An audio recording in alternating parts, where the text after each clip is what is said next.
Salvador.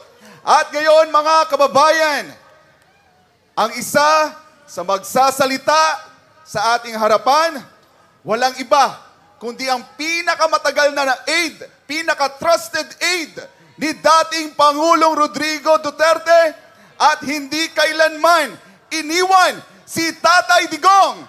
Atin pong tawagin si Senator Christopher Bong Go!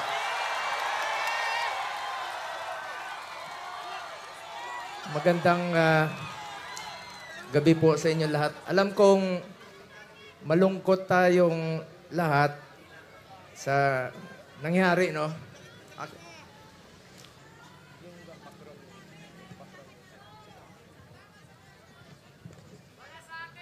Alam nyo, kwento ko lang po sa inyo ang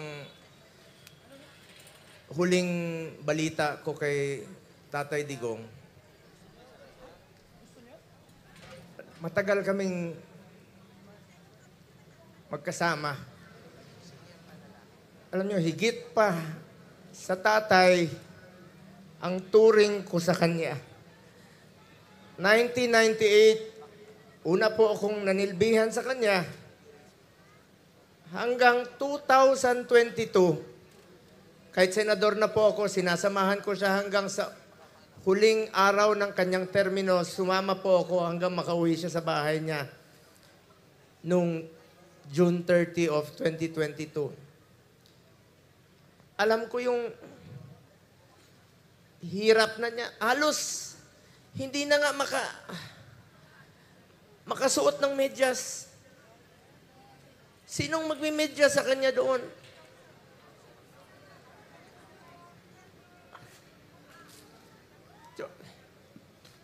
Yung sinabi ko.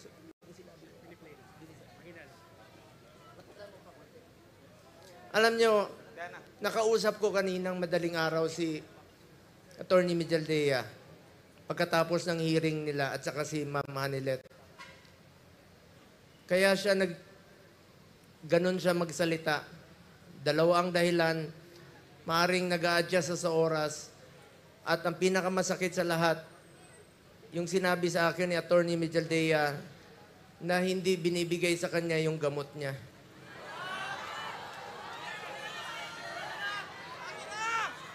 Alam niyo ba, hindi nga niya alam kung ano yung gamot na iniinom niya, binibigay sa kanya ng nurse niya.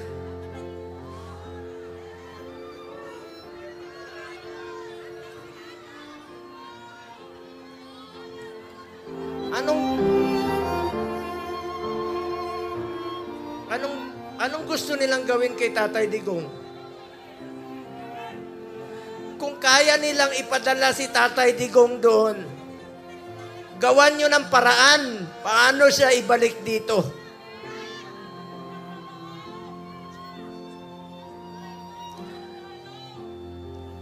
Gusto nyo basahin ko yung mga medisina niya?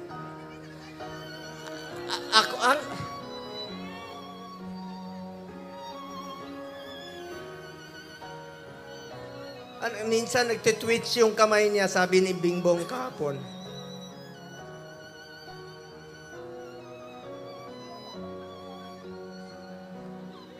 Kaya sa lahat ng mga politiko na nakinabang kayo sa panahon na pinansin kayo ni Tatay Digong. 6 na taon kayong pinansin ni Tatay Digong. Yung iba dyan, pinupuntahan pa namin yung birthday. Makakatulog pa ba kayo? Tulungan nyo naman si Tatay Digong.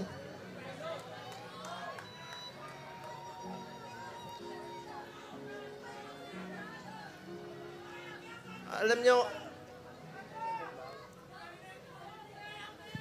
hindi naman tatakas si Tatay Digong. Nung Sabado, maraming nagpapayo sa kanya. Kami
sisiguraduhin kasama ko yung 3 doktor niya. Dahil schedule po siya magpa-check up sa Cardinal Santos. Pero, bagamat, since 2022, di na kami alam niyo, 1998 hanggang 2022, halos araw-araw kami magkasama. 360 days, out of 365 days, magkasama kami. Noong 2022, may trabaho na po ako bilang senador, hindi na ako nakakasama sa kanya.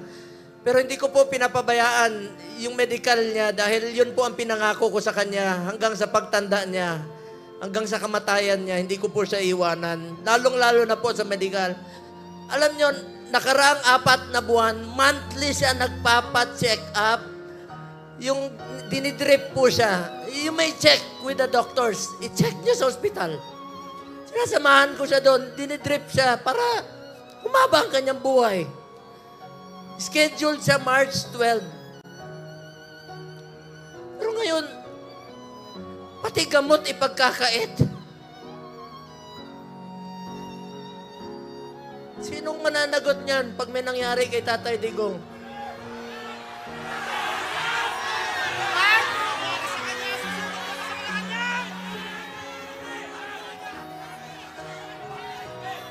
February, umpisa nung December, dyan sa Cardinal, sinamahan ko siya.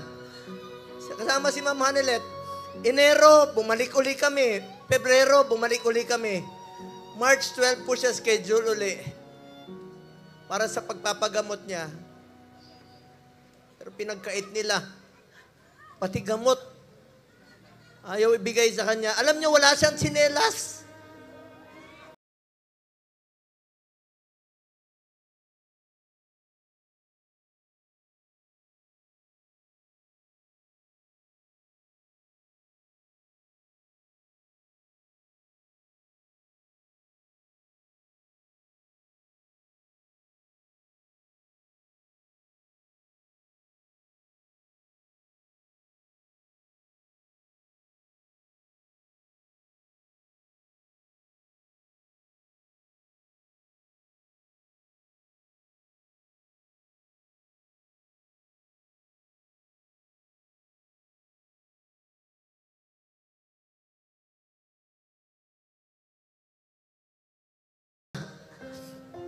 Hindi alam ni Atty. Mejaldea, saan siya dinala.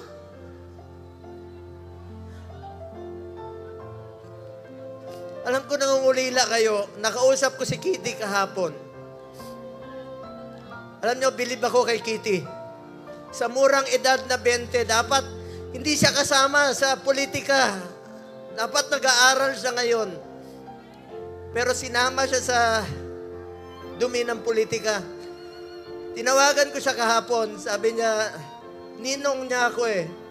Sabi niya, Ninong Bong, hindi ko mapigilang umiyak. First time ko umiyak talaga.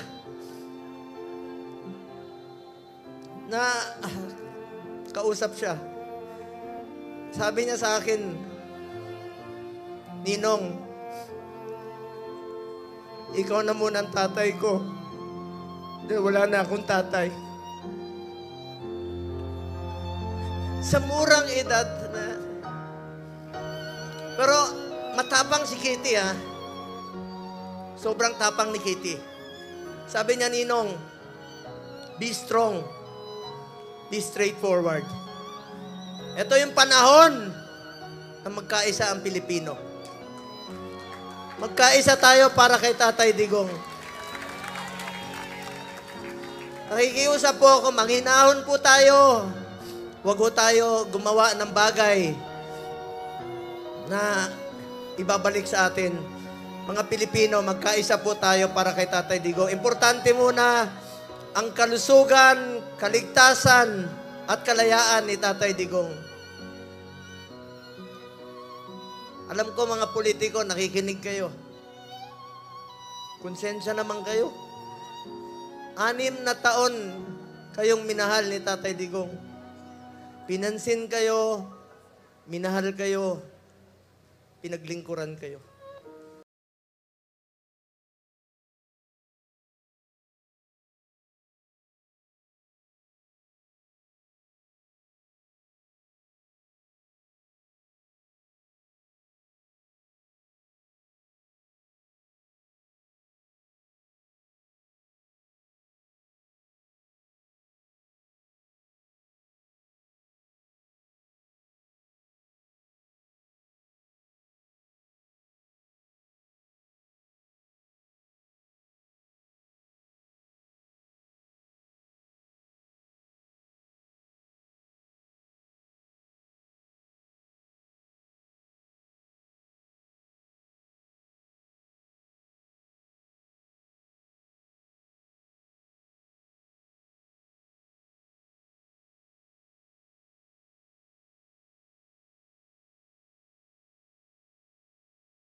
Bakit sila pumayag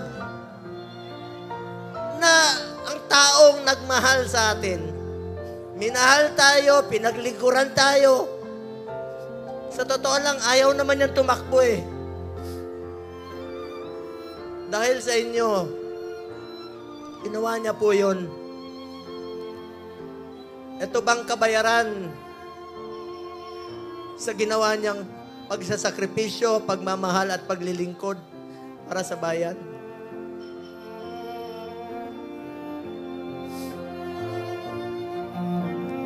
Nyo, mga kababayan ko, magtulungan tayo na maibalik si Tatay Digong dito. Alam ko nangungulila kayo. Alam ko maraming Pilipino halos hindi makatulog. Hindi tayo makatulog. Alam niyo, marami ako narinig. Yung iba, kahit hindi natin kasama sa politika, marami nagte-text sa akin, hindi nila matanggap na bakit hinayaan, payagan na magkaganon. Ikiusap po ko, alam ko nakikinig naman po kayo. Kung kaya niyong dalahin si Tatay Digong ng ganon kabilis, sana ibalik niyo po dito sa amin.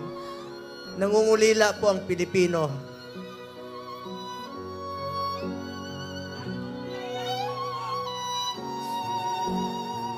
Sa mga kapatid ko Muslim, sa lahat, Basilan, Holo, Zamboanga, sa Mindanao, salamat sa inyong suporta. Mga OFW, alam ko, wala kayong tulog.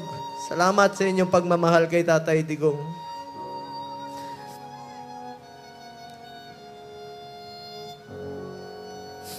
Mga taga-Bisayas, alam ko mahal na mahal niyo mga Bisaya.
Meron siyang oxygen concentrator.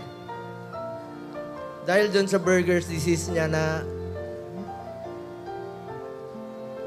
80 years old, kukulong niyo pa. Sa banyaga pa.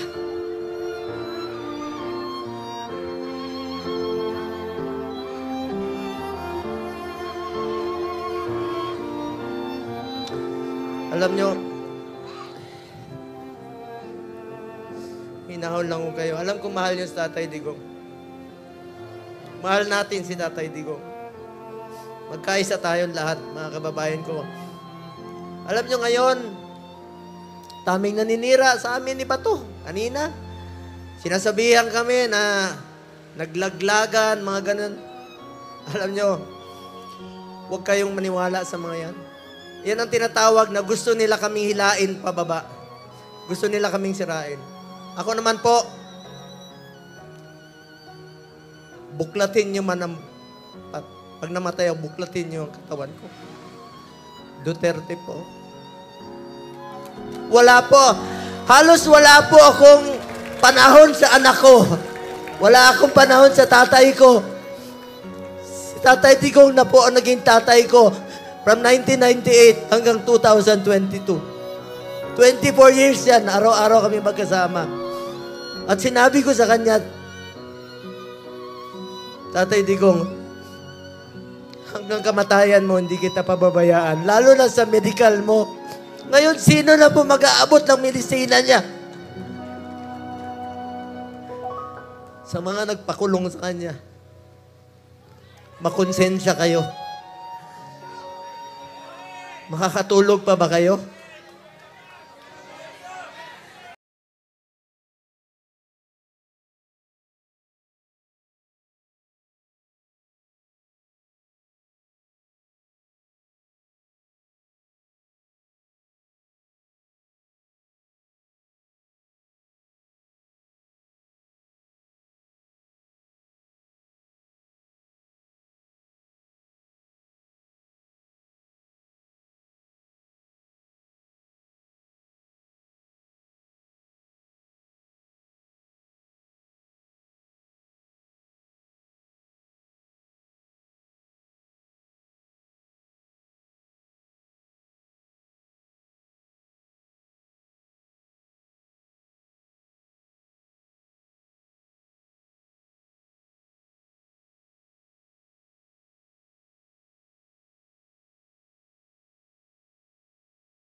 Duterte!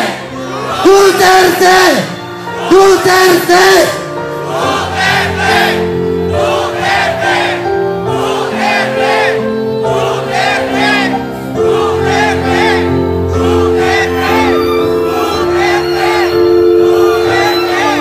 Sa mga kasamahan ko, sa mga kasamahan kong kandidato, magkaisa tayo, tulungan natin, Tatay Digong. Ang kapanalunan ninyo ay kapanalunan ng bawat Pilipino. At kapanalunan ng kalayaan ni Tatay Digong. Ito pong kantang ito, since 1998, ito ang paborito niyang kanta. Kantahin natin para kay Tatay Digong.